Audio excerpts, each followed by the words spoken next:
week we saw Man of Steel. Was it a good movie? Da da da da da da da da. Da, da, da, da, da. Not Don't think so. really. Cutting off my joke. I know.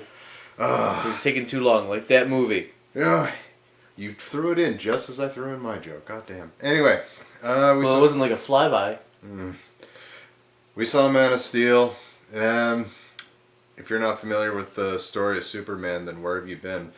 But essentially, it wasn't as good. What do you think, Fat Kid? Yeah, no.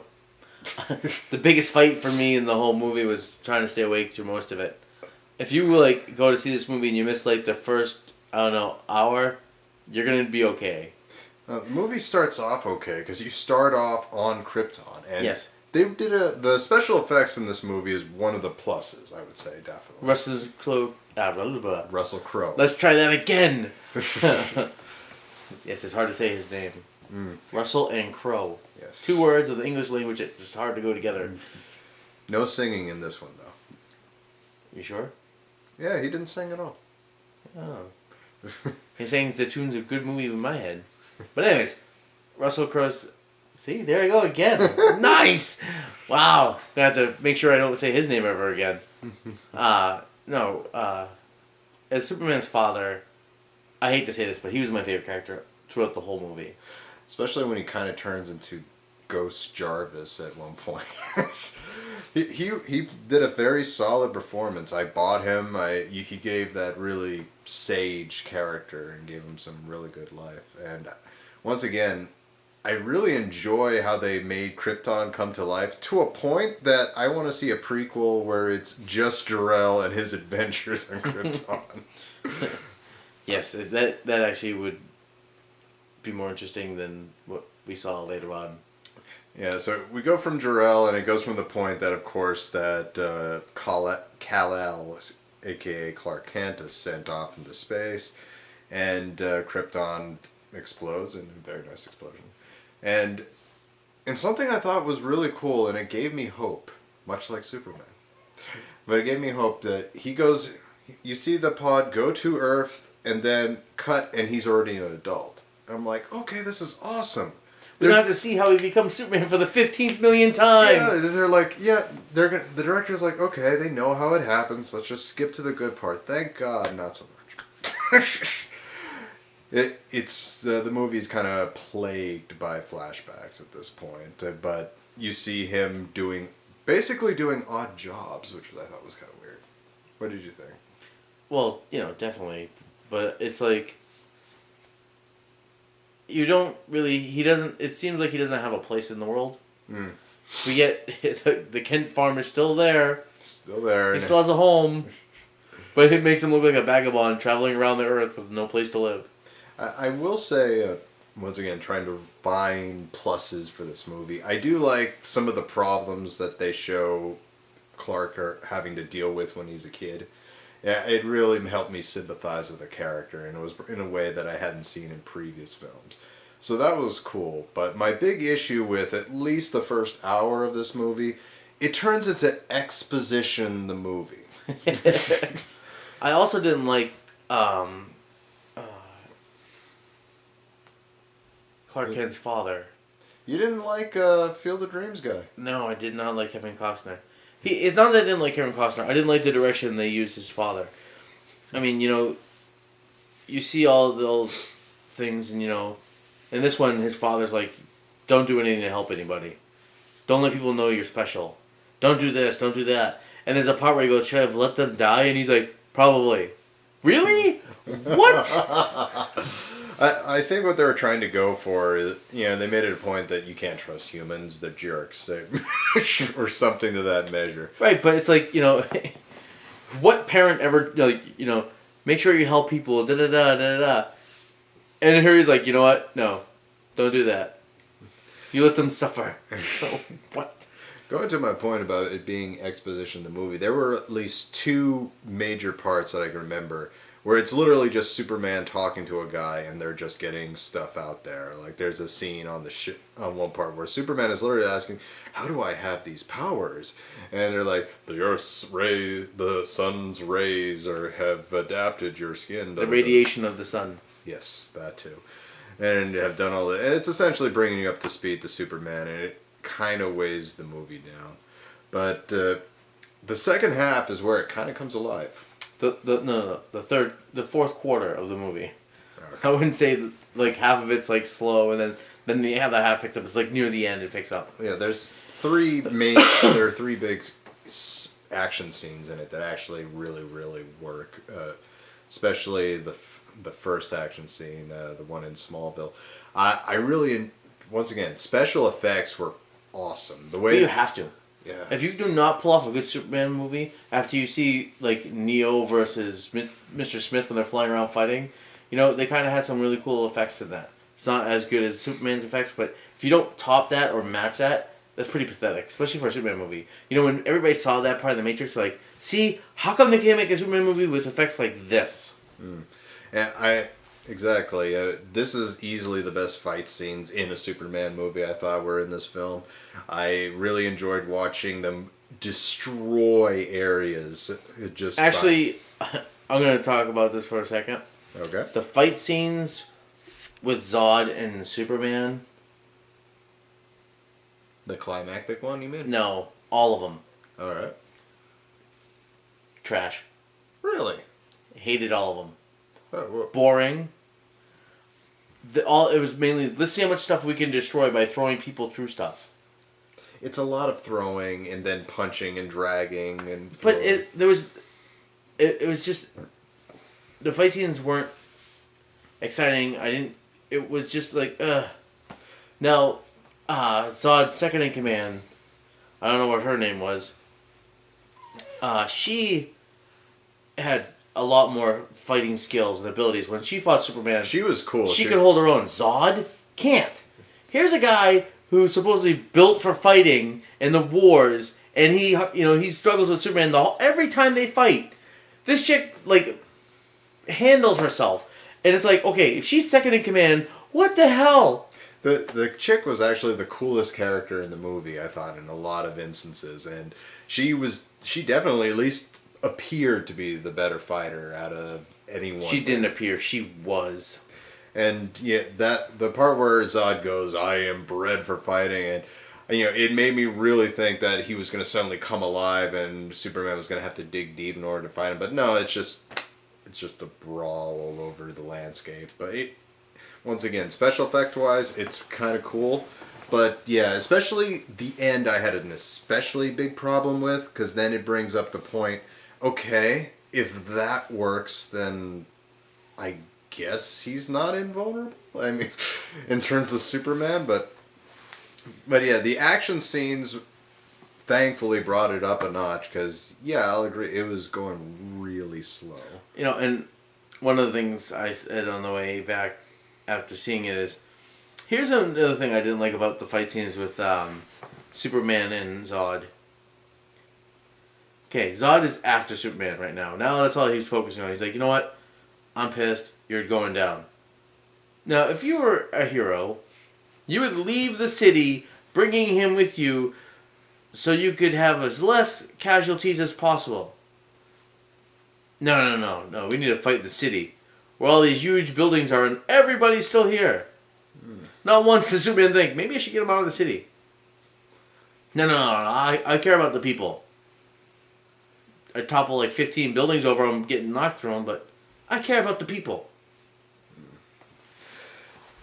An issue that I had personally, I had two big problems with this movie. Number one, this entire movie is a giant commercial for the United States Army.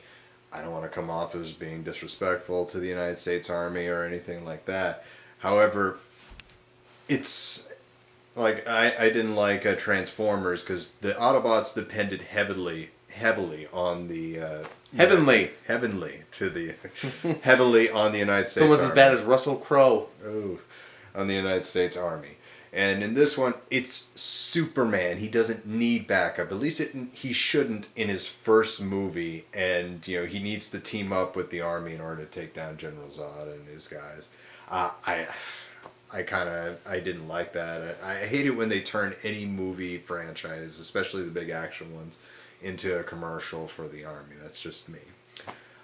Secondly, it's with Christopher Nolan himself, as I personally felt like he had a problem as far as he has issues with superhero characters as far as saying, all right, dividing between the secret identity and the main character. Like the last Batman, Rise of the Dark Knight, what was it? He was pretty much Bruce Wayne 95% of it, and we had 5% Batman. In this one, you can make the argument he's Superman through most of the movie, which sounds awesome on paper, but it makes he does Superman-ish things. He's not Superman. Well, essentially he's just going from place to place to be Superman without the suit. Dude, but he has an issue with pacing. It's like, okay, whatever. Now, at first, and this is the issue I was telling you about in the car. At first, I thought, okay, well, maybe he can't figure out a way for it to make sense to have him be in glasses and like, oh, I'm just Clark Kent, But especially after everyone sees him through the entire movie as Superman defending and doing all this stuff. Plus, Lois doesn't help because she calls him Clark all the time. But but it's like, okay, so they're just going to skip that and he's just going to be Superman. Okay, Nolan, whatever. End of the movie.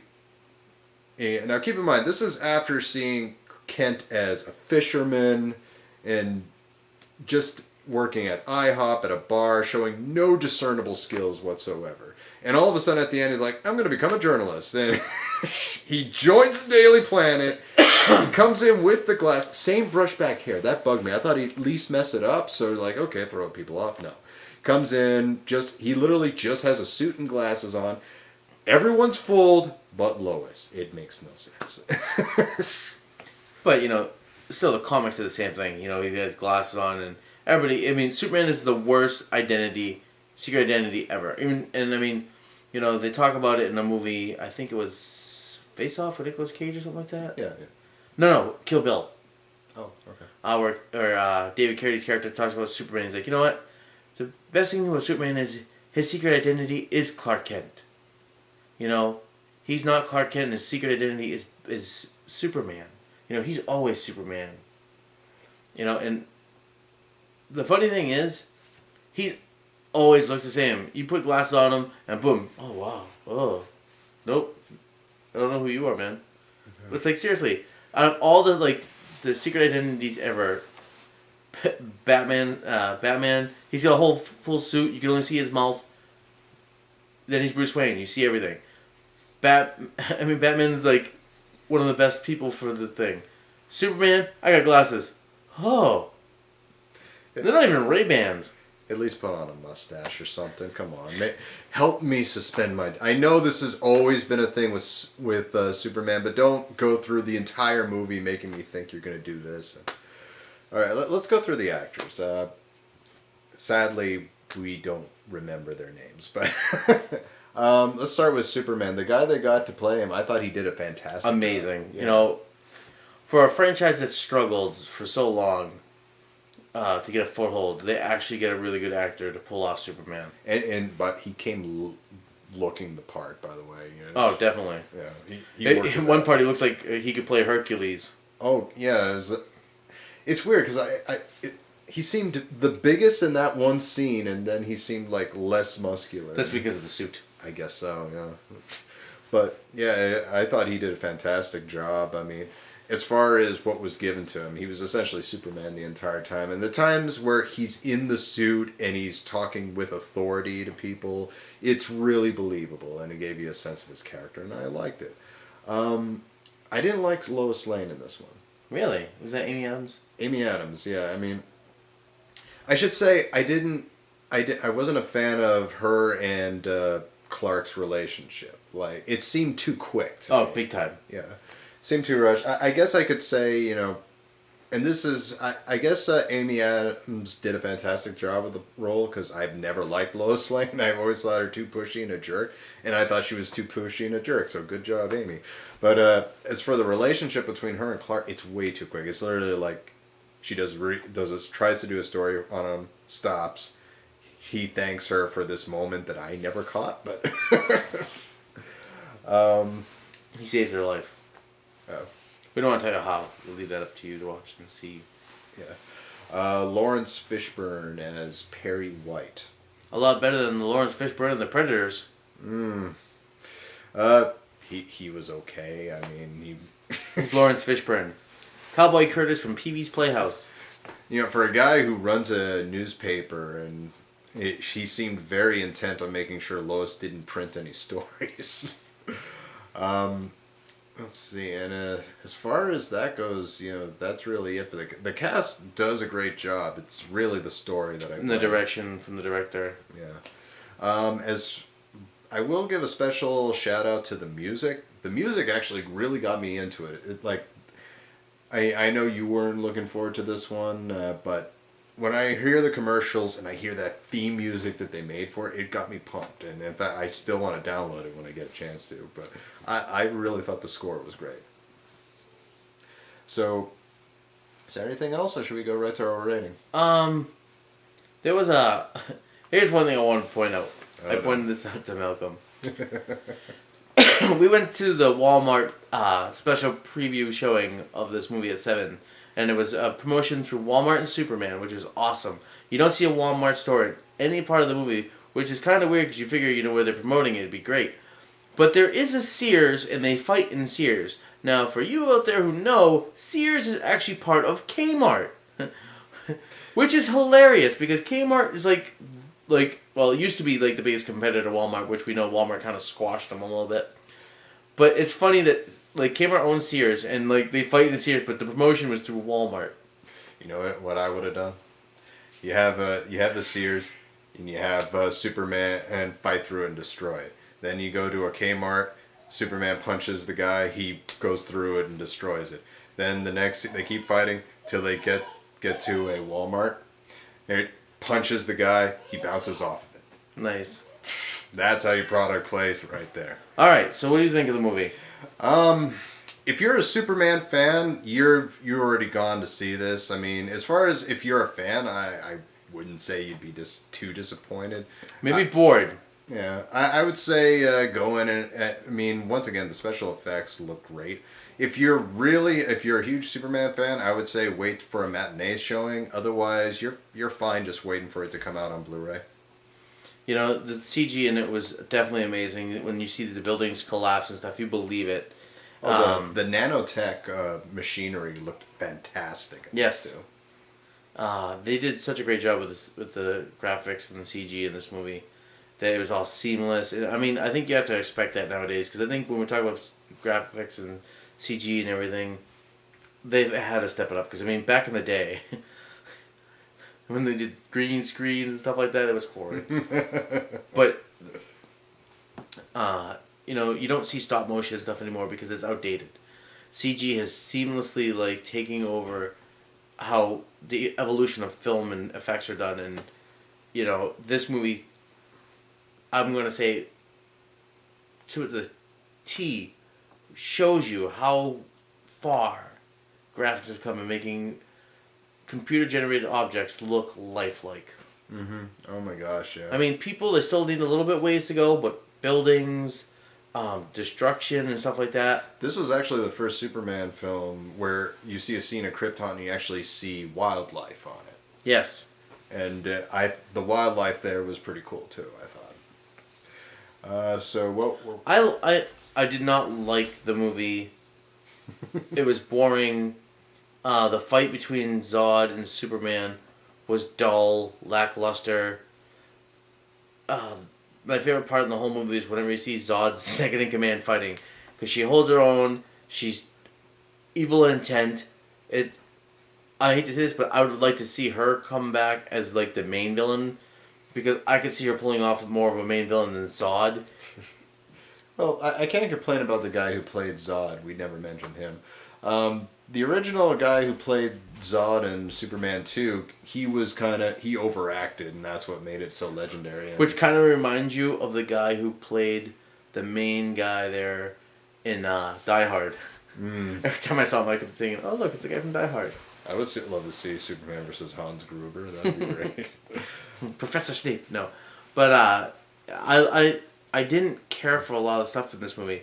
The CG was amazing. I love that. I'll give that 100 out of 10 anytime. Storyline, boring, repetitive. You know, it's just. I don't want to hear how Superman becomes Superman for the 15th millionth time. If you make another Superman and you restart over again, I swear to God, I'm gonna buy every friggin' Superman comic there is, and I'm going to burn them. Superman used to be the pinnacle of DC. Like, he was the flagship. It used to be. Nowhere else will you ever find a flagship of a comic book get so downgraded like Superman has. Batman has, like, overbounds, like, leaps a tall building in a single bound over Superman in the comic book, in the movies. And, you know, they all talk about, like, oh, you know, the Justice League and all this other crap. They can't make a movie besides Batman that I am interested in. You know, the one thing I liked about the Marvels is all the different things was interesting throughout the whole thing. I think the problem with the Superman movies is everybody's just looking to get out of the rut, but they keep starting over and starting over and starting over. You need it. Or you got the first one. If it doesn't, even if it doesn't make as much as you want, push through it. Make a second one. Go on. Do not start over thinking you have something wrong. There's nothing wrong with people working on this film. The problem is the story and the direction. You have to start it over. Congratulations, you've done that. Now stop doing it. Move on. If we can get past this crap, we might be able to get to a good Superman movie. Ooh. Boys preaching over here. Gosh darn. And that's the biggest problem. They keep starting over. The last Superman before this one. Oh, he has a son. He went to Krypton. Really? Here's Superman, the supposed super good guy of DC. He has an illegitimate child with Lois Lane, sticks him with some other dude, goes to his home planet. You know, if he goes back and there is a Krypton, he loses his powers, he loses his strength, and he flew there. He didn't get in a spaceship or anything like that. So he was away from our sun, which gives him his abilities and all this other stuff. He shouldn't have even been able to make it and come back. It's okay, buddy. It's okay. He can't hurt you anymore. You know, stop starting over. Move on. This is how I felt when I watched the new Spider-Man, but we'll save that argument for another day.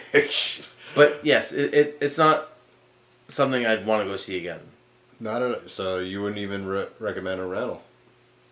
I instead go see. Oh, okay. I would rent it again just to skip to the fight scenes with Zod's second in command. Sorry.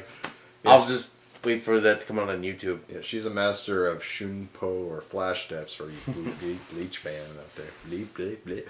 Wow, we're having a lot of time talking today. Oh yeah. It's just because it's too early. Yeah, it's only 10:30 now. We start at around like midnight. Midnight 1:30, something like that. Thank you, Walmart. But Next time it's World War Z. World War Z, which I hear is very different from the book, and that's a good thing. Brad Pitt. I know there's an army of zombies create a ladder using themselves. That's about all I know about it. It's a zombie movie. Plain and simple. If you needed any more explanation than it's a zombie movie, then go watch a zombie movie. Yeah, so do you think Brad Pitt stops the pandemic by making them fall in love with him? No. And warming their heart? No. I think he makes a bomb out of soap. Tyler Durden, that would make it the greatest film ever. Tyler Durden in World War Z. So, yes, definitely looking forward to that. Are you looking forward to it? Actually? Yes. Yeah. I'm very curious to see I've been hearing nothing about World War Z. It feels like for 5 months now. So I'm curious to finally see what it's like.